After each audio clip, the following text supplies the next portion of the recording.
J'ai fait une vidéo, il y a une feuille là, et d'un coup, paf, explosion, il y a mon produit qui apparaît, et d'un coup, il tourne comme ça, je l'ai fait tourner dans un genre de champ stellaire, comme ça, une galaxie, et d'un coup, paf, étincelle, et paf, mon site internet qui apparaît.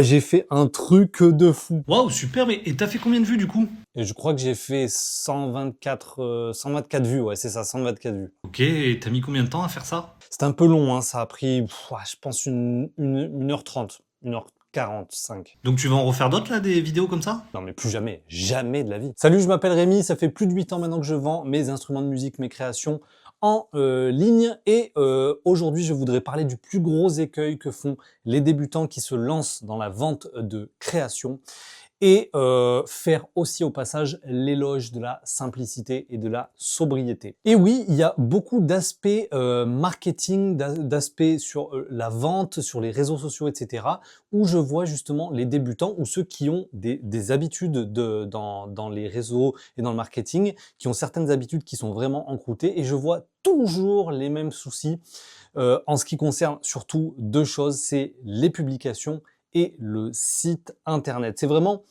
je sais pas, je dirais 99% de ceux qui débutent qui vont foncer exactement dans ce truc-là et qui vont faire que ça va louper à chaque fois. Donc on va parler des erreurs courantes sur tes publications, sur tes réseaux sociaux, notamment sur les vidéos courtes ou les vidéos de tes produits. Et on va parler aussi du site internet et de ce que je vois à chaque fois qui pose vraiment gros soucis sur les sites internet de gens qui débutent dans la vente en ligne de leur création. Donc tout d'abord, sur les publications, qu'est-ce que je vois souvent qui pose vraiment des gros soucis?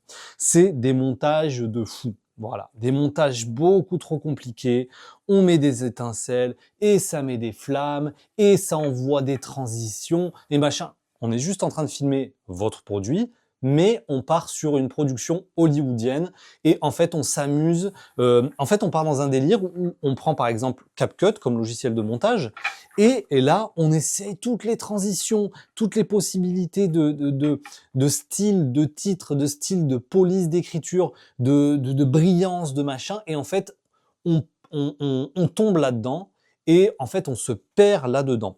Donc des montages complètement hollywoodiens, des vidéos qui sont trop longues, où on veut montrer trop de choses, trop longtemps, faire tout un truc, etc. C'est trop long.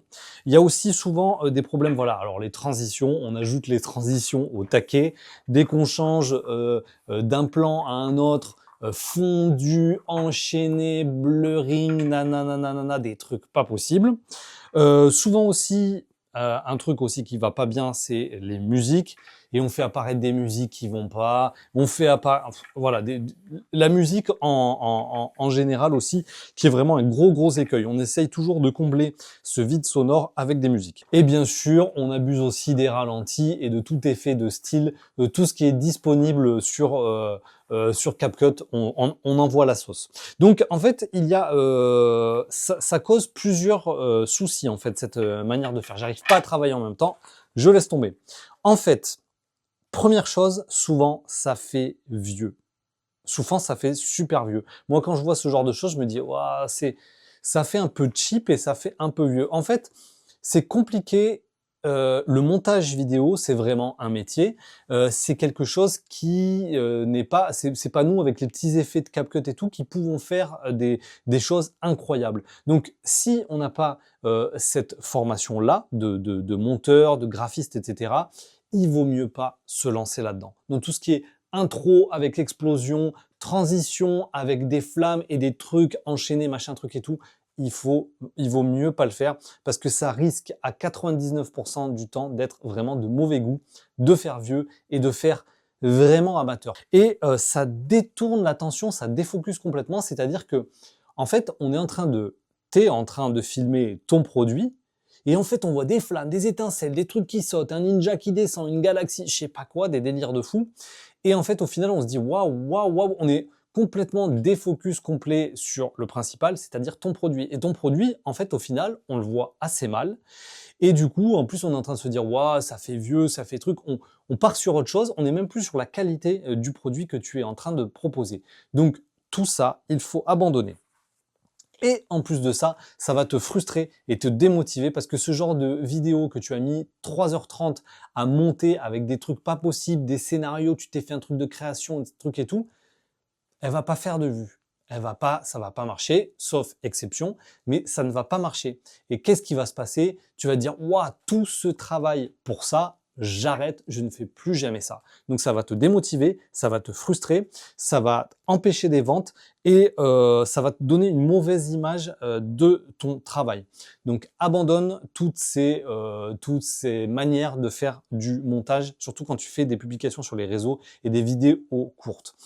Effectivement, si le montage et si la publication, etc., ça te prend trop de temps et qu'en plus ça fait pas de vues, je te jure que tu vas arrêter de publier. Et le problème, c'est que sur les réseaux, il faut pas genre publier une fois par mois, il faut publier minimum 3 fois par semaine. Donc, il faut que tu fasses quelque chose de beaucoup plus simple, de beaucoup plus épuré. On va en parler juste maintenant, tout de suite. D'abord, il faut que tu fasses court. Quand tu publies, vu qu'il faut que tu publies plusieurs fois par semaine, fais court. Ne fais pas des réels de 2 minutes ou de 1 minute ou de machin. Reste sur du 20 secondes, 30 secondes. D'ailleurs, au passage, petite pub, tu vas dans la description. Il y a un cadeau gratuit, ça s'appelle 30 jours de contenu gratuit. Je t'explique quelles idées pour faire du contenu gratuit sur 30 jours et qu'est-ce qui fonctionne et qu'est-ce qui est viral et qu'est-ce qui marche pour nous, les artisans, les créateurs, les créatrices.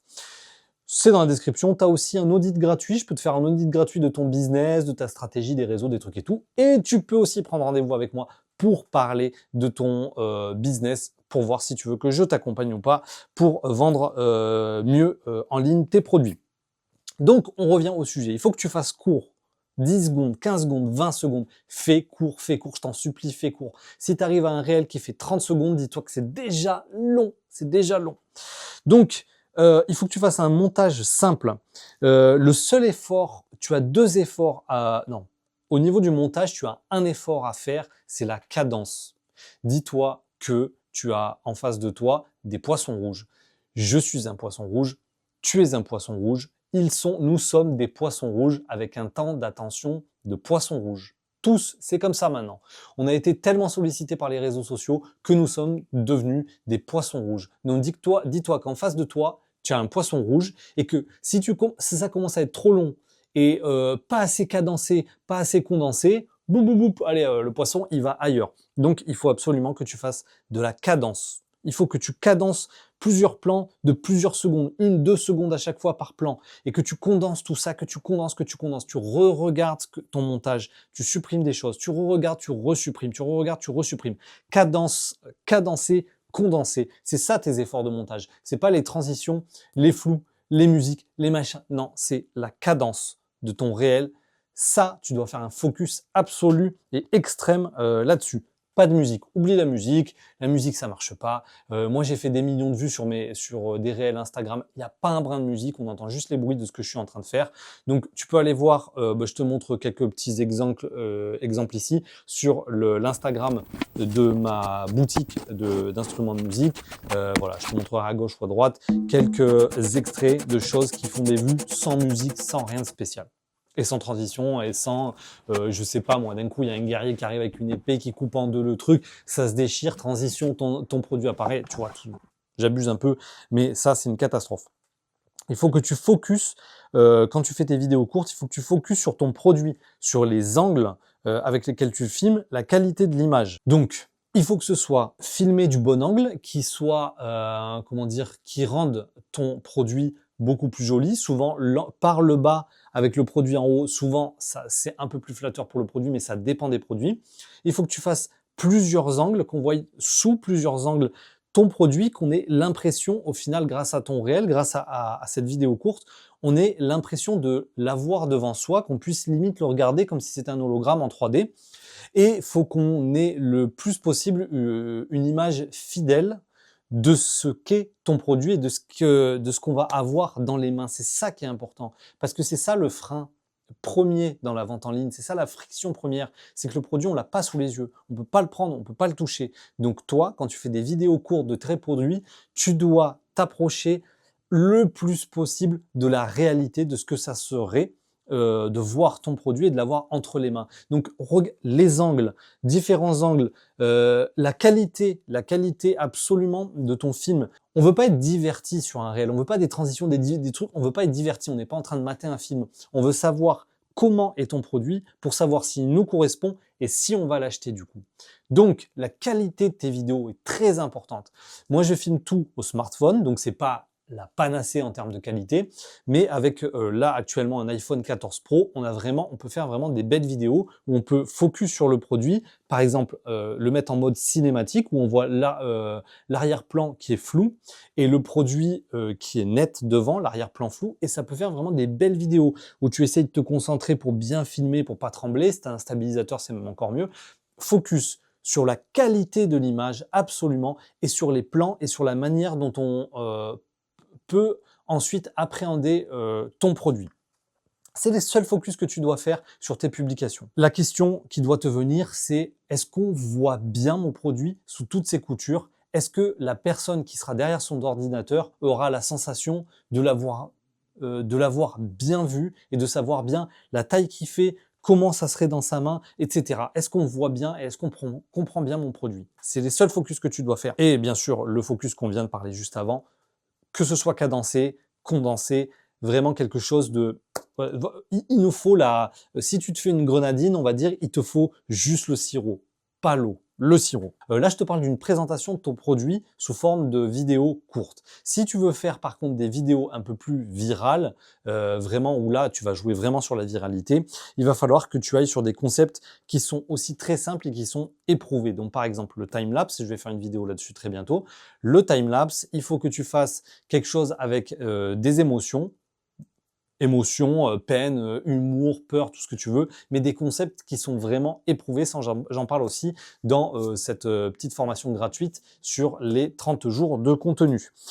Mais ça reste des concepts simples, des trucs faciles à mettre en place, des trucs où il n'y a pas de montage et des concepts éprouvés qui font des vues. Voilà pour les publications. Donc maintenant sur le site, l'écueil qu'on voit trop souvent et ce que font souvent les débutants quand ils créent leur site, quand ils vont eux-mêmes faire leur site internet. Trop de lecture.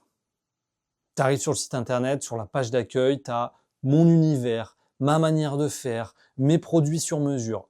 Tu as un pavé, tu arrives sur t'arrives sur le site internet, tu sais même plus si tu es sur internet ou si tu es en train d'ouvrir un bouquin d'Émile Zola. Il y a trop d'explications. Tu veux trop expliquer ce que tu fais, trop expliquer ton univers. C'est beaucoup trop de choses. Donc, trop d'infos, aussi des sites avec trop d'infos, trop de descriptions, trop de trucs. Tu vois une image produit, mais tu as 150 milliards de possibilités de produits suggérés, de dimensions, de descriptions, de trucs supplémentaires. Ça rend fou, trop d'infos. Trop de couleurs. Des fois, vous voulez faire les graphistes, les trucs et tout, et vas-y qu'on met du violet là, et vas-y qu'on met truc, et on veut mettre une bande son, et on veut mettre une vidéo qui se déroule automatiquement, et on veut faire des trucs fancy, pas possible. Trop compliqué.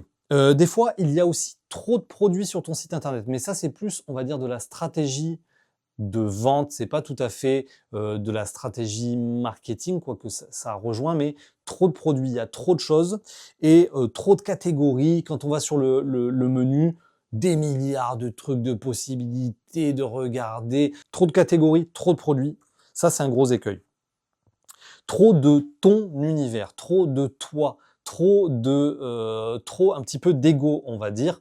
C'est-à-dire, tu veux trop faire rentrer les gens dans ton univers, mais les gens, ils n'ont pas le temps de rentrer dans ton univers, ils n'ont pas le temps de t'écouter, ils n'ont pas le temps de savoir que tu es vraiment éthique, ils n'ont pas machin. Ils veulent voir si tu fais des bons produits, à quel prix, et ou te les commander facilement.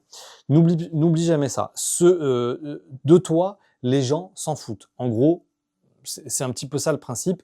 Enlève le plus de ce qui est de toi, mais l'autre côté, je vais t'expliquer comment. C'est pas pour dire que tu n'as pas d'importance, ton travail n'a pas d'importance, ce que tu fais de tes mains, c'est pas important, etc. C'est pas ça que je veux te dire. Je veux juste te dire que ça, si ça intéresse des gens, on va le mettre de côté, je vais t'expliquer comment. Ils pourront en savoir plus sur toi, mais il ne faut pas que ce soit direct sur ton site, sur ta page d'accueil. Ton site internet est un site e-commerce pour vendre, ce n'est pas ta biographie. Donc, le problème, c'est que en fait, avec tous ces soucis que je viens de citer, c'est que tu vas perdre le client. Bien souvent, il va même pas savoir où acheter, comment. Il va falloir qu'il fasse tout son labyrinthe pour réussir à se dire: «Ah ça y est, j'arrive enfin sur ajouter au panier. Ah mince, c'est pas en stock». Donc tu peux perdre le client. Ton taux de conversion peut chuter. Ton taux de conversion, c'est-à-dire sur 100 personnes, de base sur un site e-commerce, il est déjà bas, c'est-à-dire que sur 100 personnes, tu vas faire une vente. C'est ça un peu le taux moyen, on va dire, de conversion. Avec tous tes trucs de labyrinthe, d'infos, de trucs de couleurs bizarres, de machin truc et tout, tu vas faire que ton taux de conversion, il va baisser encore. C'est-à-dire que maintenant, ça va être une personne pour 1000 qui va t'acheter quelque chose. Ensuite, tu vas passer bien évidemment trop de temps. Donc si tu mets à chaque fois trop d'infos, trop de vidéos déroulantes, trop de trucs compliqués dans ton site internet, trop d'écriture, trop de monologues, tu vas perdre trop de temps et du coup, ton site va te prendre trop de temps à faire et tu vas pas passer assez de temps sur ce qui est efficace et sur ce qui fait que tu vends. Qu'il faut que tu fasses sur ton site internet, d'abord un design très simple. Ne te prends pas la tête, fond blanc, écriture noire. Je te jure, ne va pas plus loin. Ne va pas plus loin que ça. Page d'accueil sans pavé à lire. Absolument pas du tout. Juste des boutons pour accéder à l'info. Comme je te dis, ton univers peut intéresser des gens, ta manière de fabriquer tes créations peut intéresser des gens, mais elle ne doit pas être prédominante sur ta page d'accueil. Donc, tu peux, sur ta page d'accueil, mettre tout simplement ton menu. Ensuite, une bannière avec l'accès à ta boutique. Tu peux mettre tes catégories. Et en bas, tu peux mettre, par exemple, qui sommes-nous avec une photo de toi, un bouton découvrir. Et là, quand il va cliquer sur découvrir, là, il va arriver sur un pavé où tu expliques qui tu es, ta manière éthique de faire les choses. Voilà, il faut vraiment que tu développes un style e-commerce et pas un style biographie. Donc ça, c'est un petit peu pour résumer ce que j'ai dit. Tout de suite, des catégories. Tout de suite, il peut acheter. Tout de suite, il peut ajouter au panier. Et s'il veut creuser un peu plus, que ce soit disponible, mais sur le côté. Et il ne faut pas que ça vienne polluer ton site e-commerce. Il faut que tes catégories soient le plus épurées possible. Il ne faut pas qu'ils soient perdus et qu'ils se disent « Waouh, il y a tellement de possibilités d'acheter des milliards de différents produits dans différentes catégories qu'en fait, au bout de 5 minutes, il quitte ton site, il se dit « Bon, je reviendrai plus tard, je regarderai, etc. » Il faut que tu aies peu de catégories, peu de produits, parce que sinon, moi c'est pareil quand par exemple, j'en ai eu encore l'occasion hier, il y a une cliente qui est venue pour essayer des instruments de musique, j'ai commencé à lui en sortir 10, elle ne savait plus quoi choisir, ça a pris des heures. En vrai, j'aurais pu juste lui en présenter, et c'est ce qui s'est passé au début, je lui en ai présenté 3, après, je me suis mis à tout déballer comme un psychopathe, mais je lui en ai présenté 3, et au final, c'est dans ces 3-là qu'elle a fait son choix. Et les 10 que je lui ai présentés à côté, ça l'a juste perdu. Donc pense bien à ça, plus tu présentes de possibilités, plus tu vas perdre les gens, moins ils vont acheter. Conclusion, pour vendre plus, pour gagner plus de temps et moins te déprimer dans tes publications, il faut que tu sois simple et sobre. C'est pas compliqué. Si ce que tu fais, tu le montres à quelqu'un, tu lui demandes est-ce que c'est simple, est-ce que c'est sobre, et qu'il te dit pas du tout, tu dois tout refaire. Fais simple, fais sobre. Tu regardes par exemple le site de Apple, tu peux pas imaginer à quel point c'est simple, à quel point c'est sobre. Et tu comprends bien que Apple, il y a des milliards il y a des équipes marketing de psychopathes qui ont planché sur ça. Et ils ont planché sur faire un truc simple et sobre. N'importe quelle musique, n'importe quel art, etc. Quand c'est simple et sobre, la simplicité, c'est vraiment, là, tu as la beauté ultime dans la simplicité quand c'est bien fait. Donc, simple, sobre, je vais le répéter 100 fois, simple, sobre, tes publications, ton site e-commerce simple et sobre. Sur ce, à très bientôt. N'hésite pas à t'abonner. D'ailleurs, tu peux me dire aussi ce que tu en penses, mais je vais faire des lives, je pense, une fois par semaine sur YouTube, où on va pouvoir parler de business, de création. Je vais pouvoir répondre à toutes tes questions. À plus, abonne-toi. Ciao, ciao!